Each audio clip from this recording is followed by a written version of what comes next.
Good day mga Lodi. Andito to kayo sa Sovereignty. Papakilala ko sa inyong management. Sir, by the way, My name is Red Magic Spalcutila, owner and barista here at Sovereignty. and I'm Joker Explorer, yung management.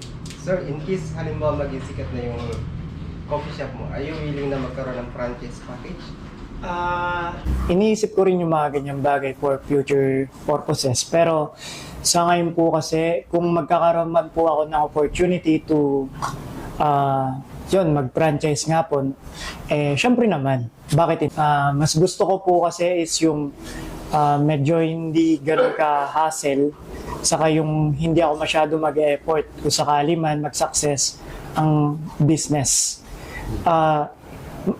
Ideal na mag-branch muna before ako mag-franchise. Pero yun nga, kung kaya ko mag-skip na mag-franchise kaagad sa ibang mga business owners, why not po, di ba? Ayun.